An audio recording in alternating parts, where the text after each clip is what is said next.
The billionaire CEO's deal was just seconds away from being approved. But the shy black waitress suddenly spoke up, revealing the hidden Arab's trap in the contract. Subscribe now and comment what country you are watching from. Like and share to stay connected. Let's begin our story. The glass-walled penthouse chandeliers gleamed as Xavier Thorne reviewed the most important contract of his 30-year life, Thorne Dynamics. High above Central Park, below New York City looked silent, unaware of the $5 billion decision taking place under the late afternoon sun. Xavier Thorne, 30 years old, stood at the head of the polished obsidian table, reviewing the hard copy of the final investment contract. He was a portrait of focused intensity, sharp suit, steel gray eyes, and the barely concealed exhaustion of a man who had not slept soundly in 5 years. That's how long it had taken to develop his quantum encryption software.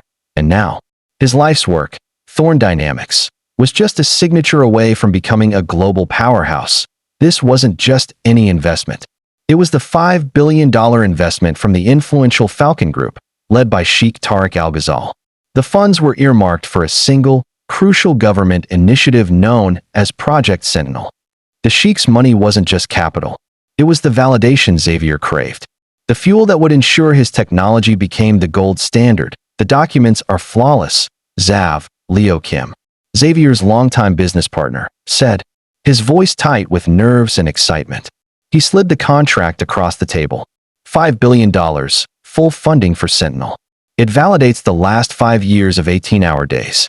It's everything we've dreamed of, Xavier nodded, his mind a running ticker tape of numbers and risk assessments. Sheikh Tariq's team is offering unprecedented speed. Too good to be true is usually a red flag, Leo. His jet leaves at 5 p.m. for Abu Dhabi, Leo countered, checking his expensive watch. He insisted on a signing today. It's prestige, Xav. It's an honor to be targeted by the Falcon Group. Just then, the heavy, soundproof door opened quietly. Aisha Reynolds entered, pushing a sleek steel cart loaded with the afternoon refreshments. She was young, perhaps early 20s, dressed in the standard black server's uniform of the building's catering staff. Her dark skin was smooth, her eyes were downcast, and her posture was meek. She moved with a practiced silence, almost an invisible shadow, perfected from years of understanding that in rooms like this, attention invites trouble. She had worked catering Xavier Thorne's high-stakes meetings for 8 months, watching fortunes rise and fall while remaining unseen. Coffee. Aisha. Keep it flowing, Xavier instructed, barely glancing up from the stack of documents. Yes, Mr. Thorne, she replied softly, her voice carrying a light, local lilt that most assumed meant she was a local college student earning extra money. As she began arranging the crystal glassware, she allowed her gaze to brush the top contract. Her blood turned instantly to ice. The documents were in English and Arabic. Though the body of the text was standard corporate jargon, the prominent, stylized header in the corner of the Arabic version was unmistakable. Her fluency in the language, gained from a life she had desperately tried to leave behind, allowed her to read the chilling title, The Seizure of Thorne. A $5 billion investment wasn't an opportunity. It was a raid. She continued arranging items with mechanical precision, trying to steady her hands. The $5 billion, the reputation, the years of work, all about to be stolen through a perfectly legal, linguistic trap. As she moved past Leo Kim, feigning a minor stumble with the cart, she intentionally positioned herself to overhear his phone conversation. He was speaking in rapid, hushed Mandarin, thinking he had privacy. Yes, I know they certified it, but just check clause 9.2 one more time. Something about the subsidiary clauses feels too clean. Aisha froze internally. Clause 9.2. That was the engine of the scheme. She'd seen identical language destroy Synergy Corp 18 months ago. She steadied the coffee pot, her mind racing. She was a waitress, a ghost. But she was also Aisha Al-Hassan, a former international financial analyst living under a fragile new identity. Speaking up meant destroying the life she had built. Staying silent meant watching an honorable man lose everything he had bled for. Xavier looked up sharply. Careful with that coffee, Aisha. These documents are irreplaceable. A flicker of desperation passed through her. She had to act. She had to provide a warning strong enough to stop the $5 billion deal, but subtle enough to protect herself. Aisha continued arranging the refreshments, her eyes catching Xavier's for a fleeting second. She knew the game was about to change. Aisha falters slightly, seeing the Arabic header, the seizure of Thorn. The $5 billion weight of the company rests on her silent warning, but a voice inside tells her that speaking up means revealing her own, carefully hidden, $300 million past. Can she risk her new life for a man who doesn't even see her? Aisha kept her hands steady as she filled Xavier's glass with ice water, but her mind was a whirlwind of calculations. She had 8 months of observations on Xavier Thorn, analytical, risk-averse, but possessing an undeniable, almost reckless, faith in his own company. She knew a vague warning wouldn't work. He needed proof delivered in his own language, the language of finance and law. Leo Kim, relieved that the coffee pot hadn't shattered, returned to his phone, dropping his voice even lower. He was still speaking Mandarin, venting his suspicion to the outside legal counsel. Aisha edged closer, subtly adjusting the linen on the table. The risk of patent dilution in the offshore subcompany is unacceptable, Leo muttered into the phone.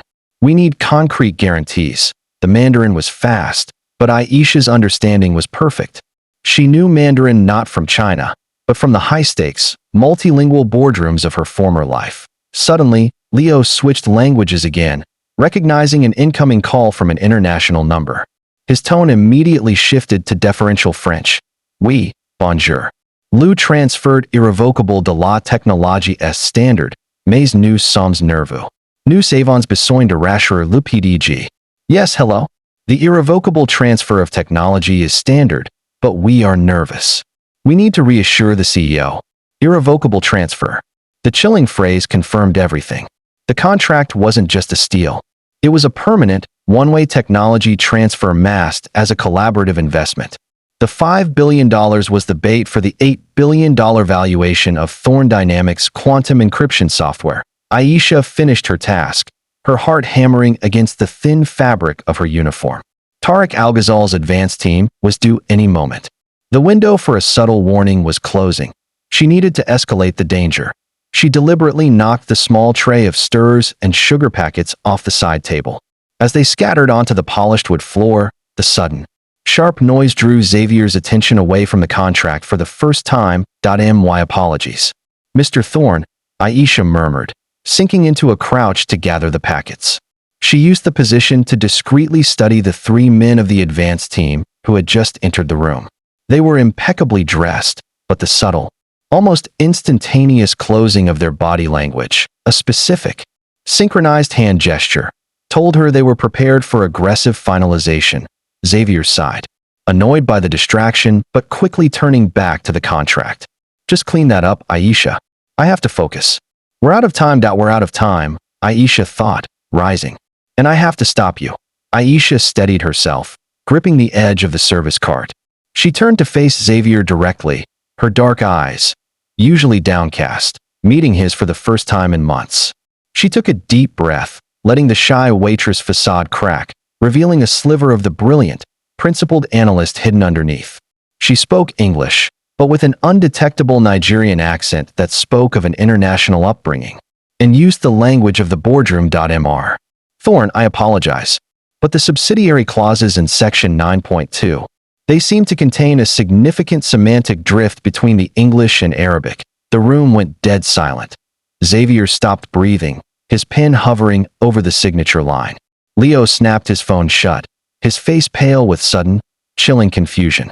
They both stared at the waitress. Xavier's voice, when it came, was low, controlled, and intensely analytical. Excuse me, what did you just say? He didn't sound angry. He sounded interested in a terrifying new variable. I simply noticed, Aisha repeated, holding his gaze, that the subsidiary clauses in Section 9.2 are structurally similar to an irrevocable transfer mechanism, despite the English phraseology. Small discrepancies in translation can carry massive legal weight internationally. The audacity of a minimum wage employee using the phrase irrevocable transfer mechanism hung in the air. Xavier slowly rose from his chair, all 6 feet of him radiating the focused authority that had built Thorn Dynamics. The shy black waitress has broken her silence and exposed her knowledge. Will Xavier dismiss her? or realize he's been saved.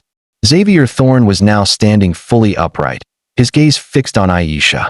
The surprise had vanished, replaced by the acute, almost predatory focus he reserved for complex mathematical problems. He ignored Leo's stammering disbelief and addressed Aisha directly. "You used the phrase semantic drift," Xavier said, his voice quiet but commanding. "Explain that in relation to clause 9.2, and tell me exactly how you, as a server, came to understand international contract terminology." Aisha took another slow, deliberate breath. This was the moment of complete exposure. She knew there was no going back to invisibility. The English text for clause 9.2 states, "Mutual technology licensing for collaborative benefit," Aisha explained, walking toward the table. Her movement was no longer shy. It was precise, professional. She pointed a steady finger at the corresponding Arabic text. The Arabic, however, translates directly to permanent, non-reversible patent acquisition upon subsidiary establishment. That is not a licensing agreement, Mr. Thorne. It is a full, non-negotiable transfer of ownership. Leo Kim finally found his voice, sputtering in panic. "That's impossible." The Falcon Group provided certified translations. They're the most prestigious investment firm in the Middle East. "Prestige is the perfect camouflage," Aisha countered, turning to Leo. "In international law, especially when dealing with offshore entities, any language discrepancy allows the court in the governing territory, in this case, the territory where the new subsidiary is established, to favor the interpretation that best aligns with the local language. If that territory is a country with weak intellectual property enforcement, the transfer of your quantum encryption software is instantaneous and irreversible." Xavier's face was stone. He saw the cold logic in her explanation, a flaw that his own expensive, English-speaking lawyers had likely missed entirely. He realized the $5 billion wasn't an investment. It was the final payment for a heist. "You read Arabic, among other languages," Xavier stated, the realization hitting him. "Tell me your background."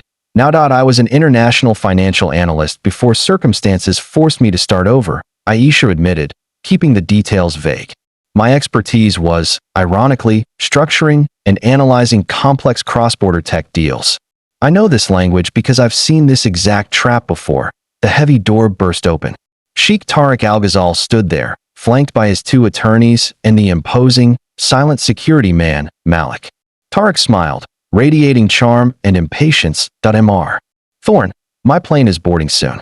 I trust the final review is complete. My legal team is ready to finalize this $5 billion partnership now."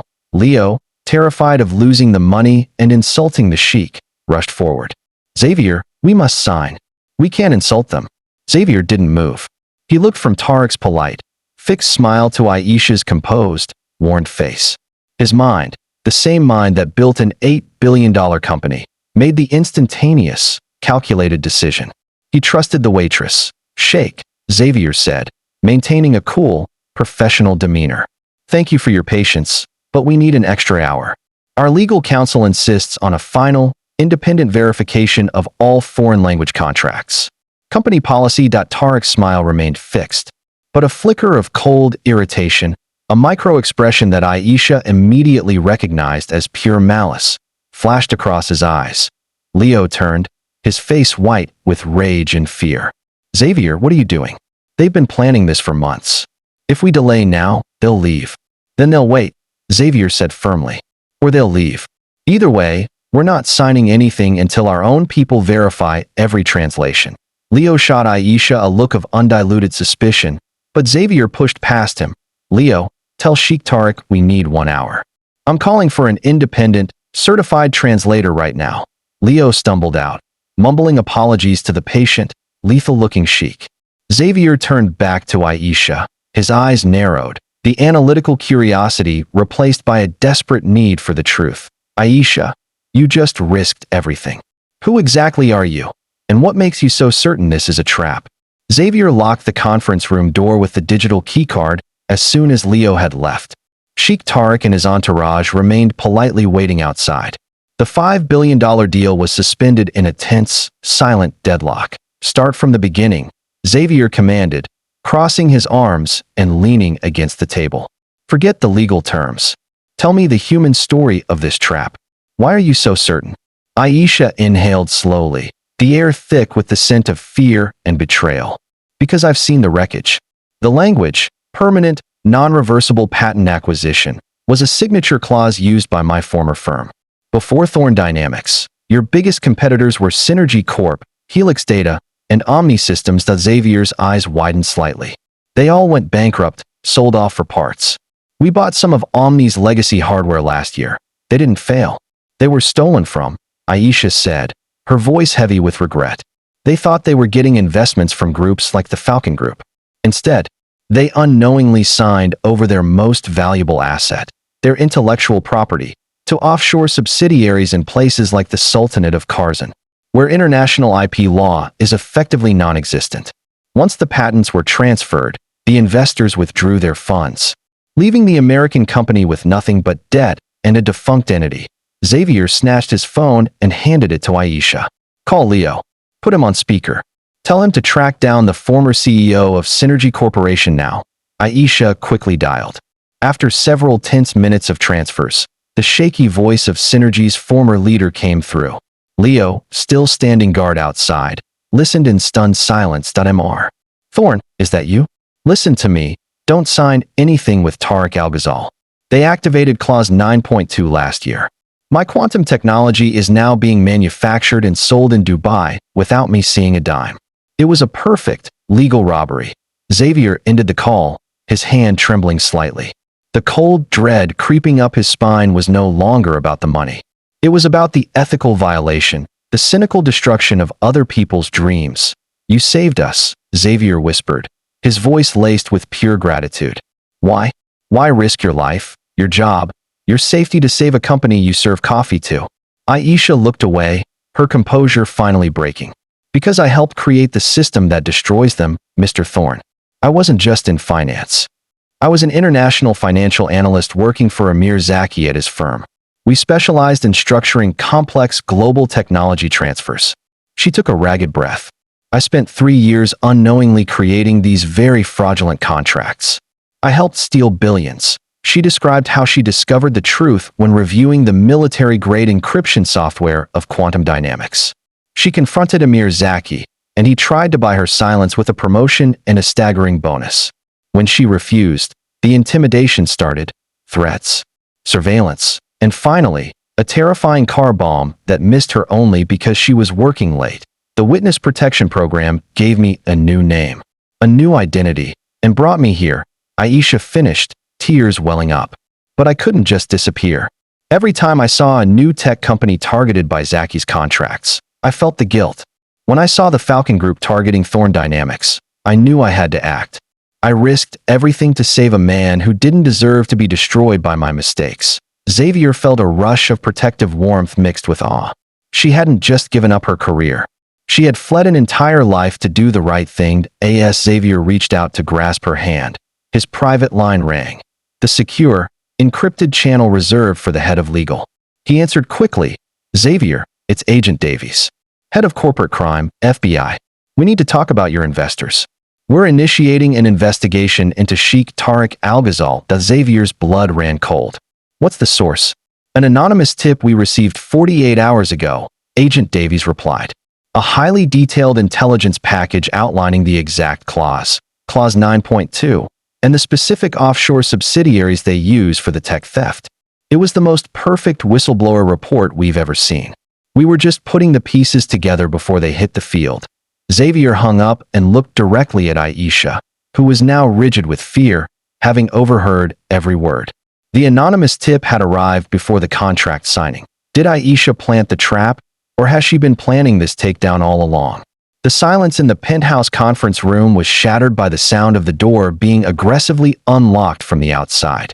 Sheikh Tariq Al-Ghazal swept back into the room, his security man, Malik, standing sentinel behind him. The Sheikh's charm had evaporated. His face was a mask of cold fury. Mr.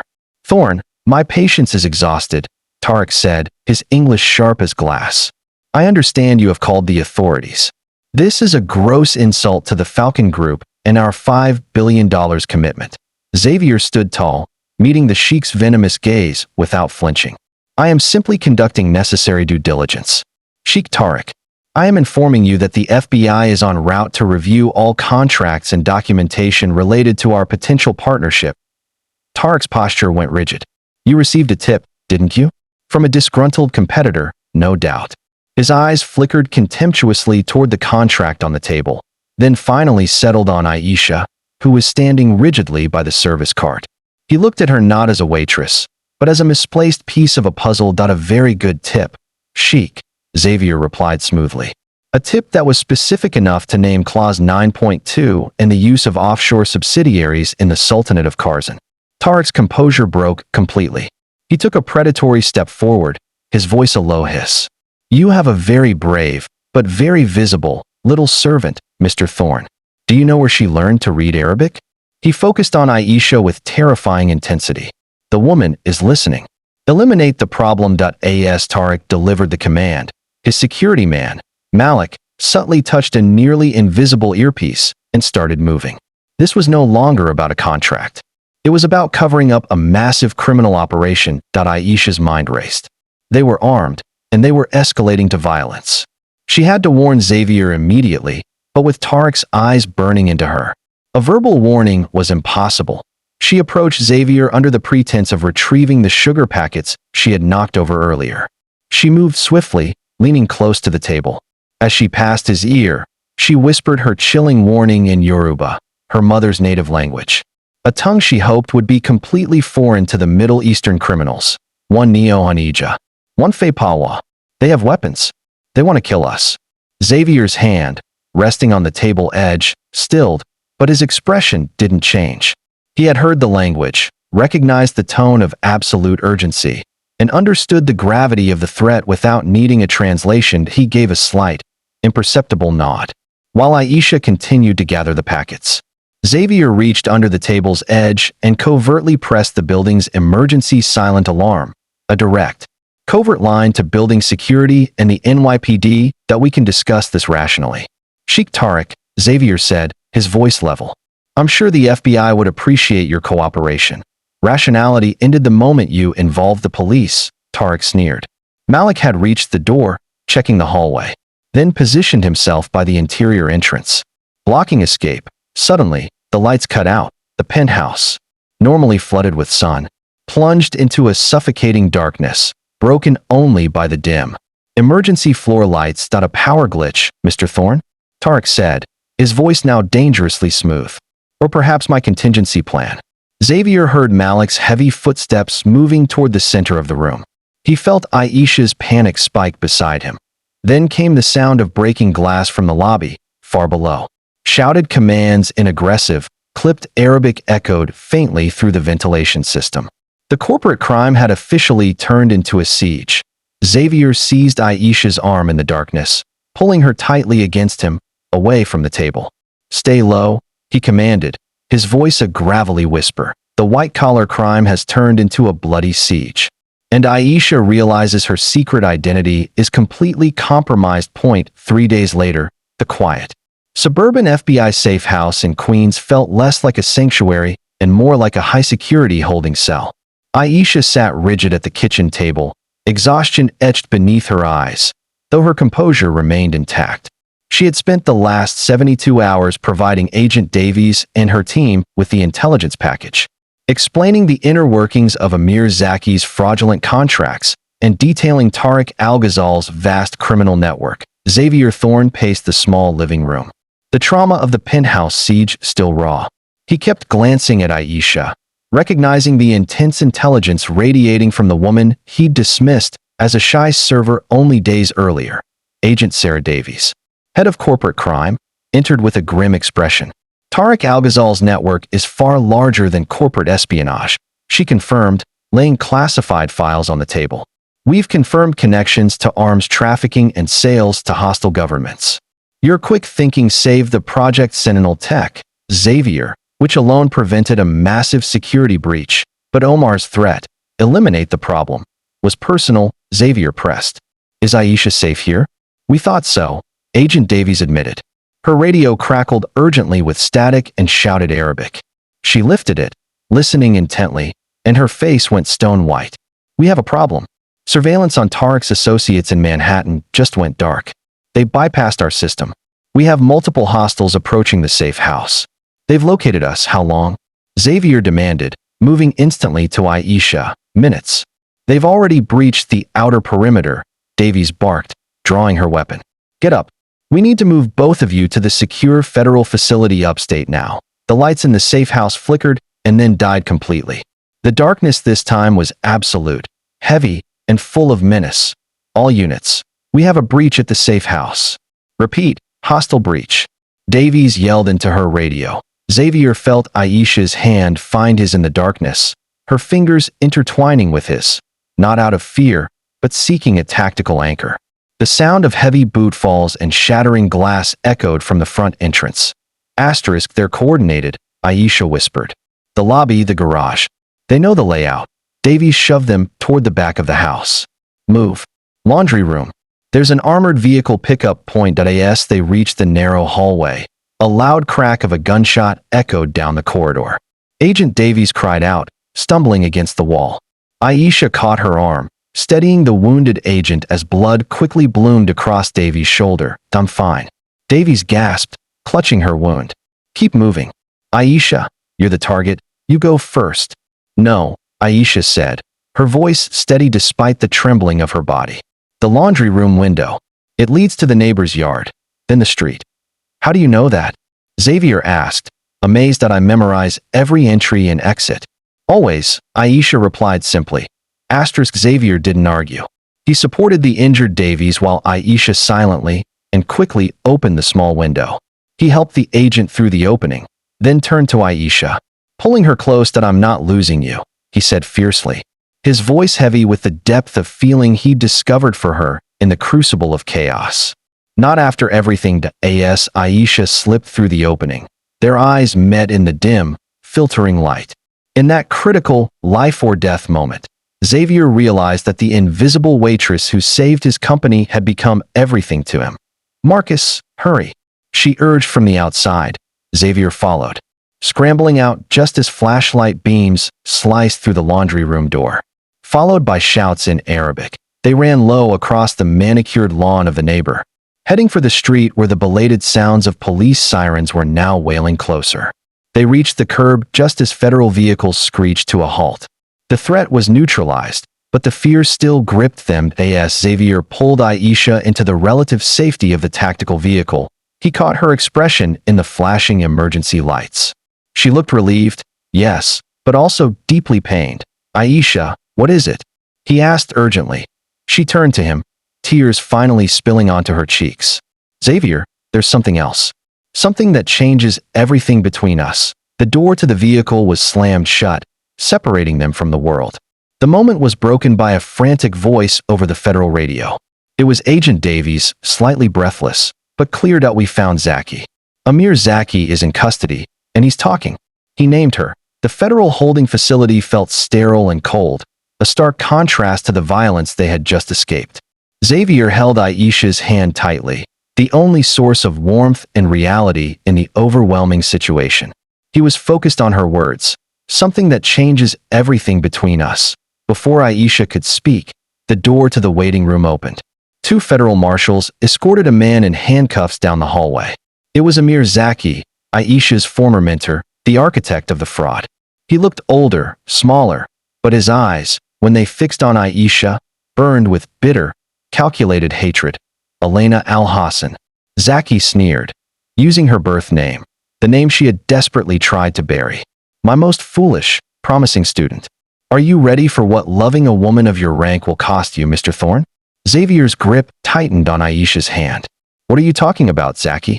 Zaki laughed, a dry, rasping sound. Didn't she tell you? The little waitress. She was never just an analyst. She was playing house. Aisha Al-Hassan is the sole heir to the Al-Hassan oil and logistics family. Xavier felt the world tilt. He looked at Aisha, his mind reeling as Zaki continued to speak with malicious satisfaction. Her father's business empire is worth nearly $300 million.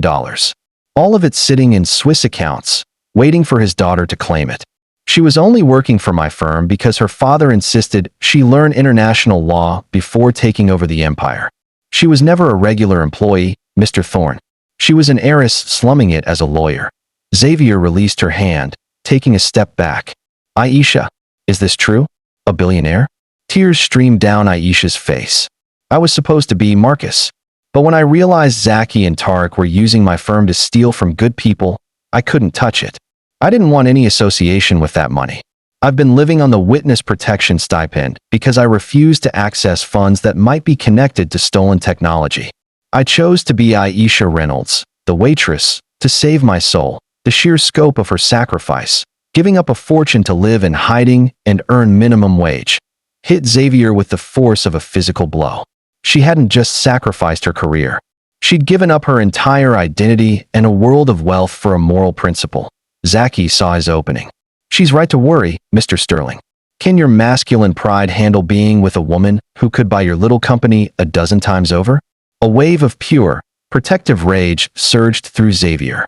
He stepped toward Aisha, pulling her back into his arms, dismissing Zaki completely. He looked directly into her tear-filled eyes. Do you really think I care about money? Xavier's voice was fierce and unwavering. Aisha, you gave up $300 million and your freedom to save my company and countless others.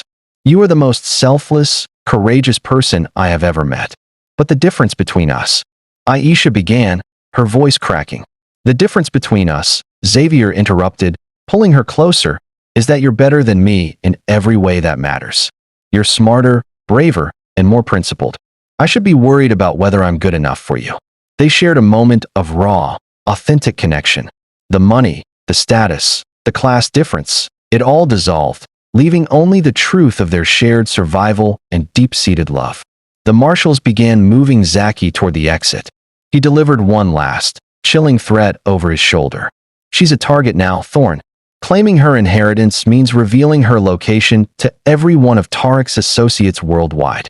Her fortune comes with a target on your back.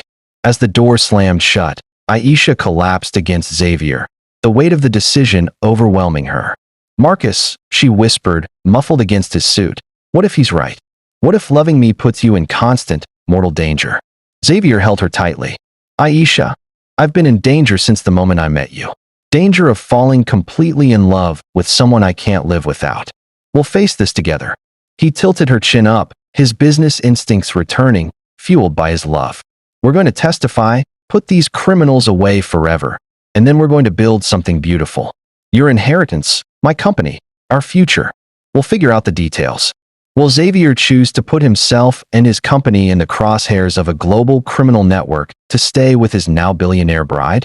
6 months later, the grand ballroom of the Plaza Hotel glittered, hosting the inaugural gala for the Thorne Al Hassan Foundation. New York's elite, business leaders, philanthropists, and technology innovators filled the space.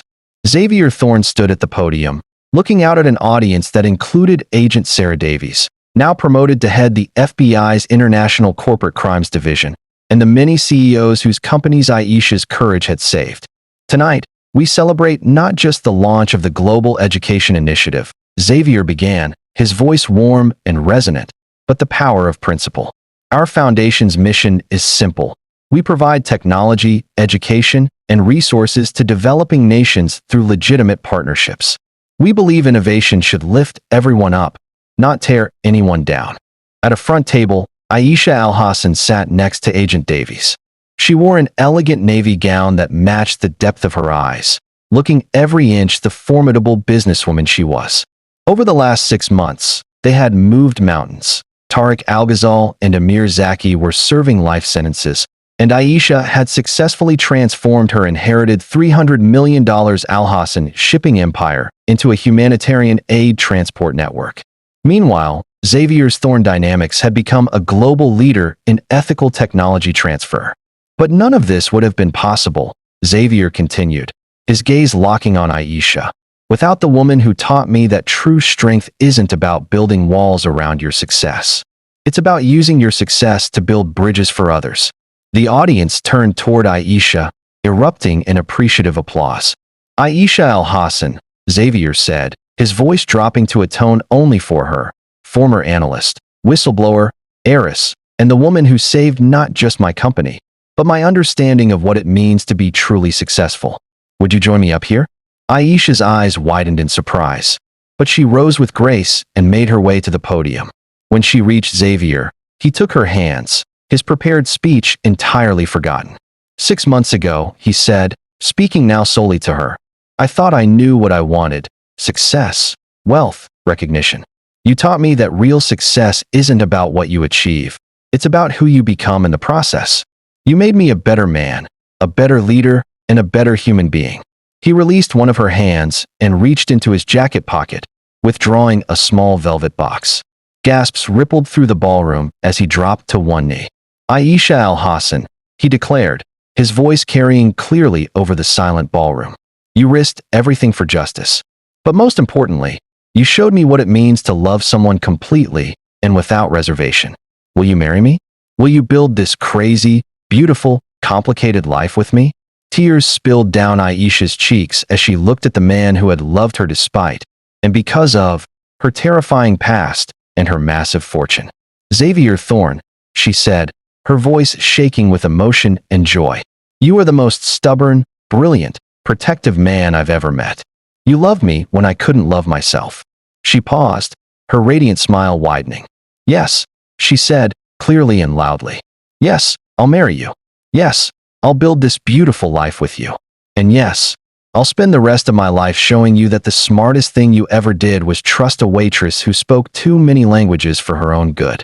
The ballroom erupted in a wave of applause and cheers as Xavier slipped the stunning emerald ring onto her finger and stood to kiss her. As their lips met, Aisha whispered against his mouth, You realize this means you're stuck with me and my $300 million, right? Xavier laughed, pulling her closer. Aisha Al-Hassan, Thorne has a nice ring to it. And just think of all the good we can do with $800 million and 2 companies. $800 million? Aisha asked, genuinely surprised. The Thorne Dynamics IPO went through this morning, Xavier explained with a grin. Apparently, successfully fighting international corporate espionage is very good for business. As they began to dance, surrounded by the people they had fought to save, Aisha looked up at him with a mischievous glint in her eyes. You know, she said softly, there's something else I should probably tell you before we get married. Please tell me you're not secretly related to any other international crime families, Xavier joked. Nothing that dramatic, Aisha assured him, then paused with perfect comedic timing. I just thought you should know that I also speak Italian, Portuguese, and Russian. That makes 8 languages total, not 5. Xavier stopped dancing and threw back his head, laughing heartily. He spun her around the dance floor. Aisha Al-Hassan, you are going to keep me surprised for the rest of my life, aren't you? Count on it, Mr. Thorne. Count on it. And that's the true story of how the shy black waitress exposed the $5 billion trap and became the billionaire CEO's partner in crime, justice, and love. If you want more stories about unexpected heroes and billionaire romance, make sure you hit that subscribe button. Comment below and tell me your favorite moment. Like, comment, and share to stay connected with the best stories on the internet. Until next time.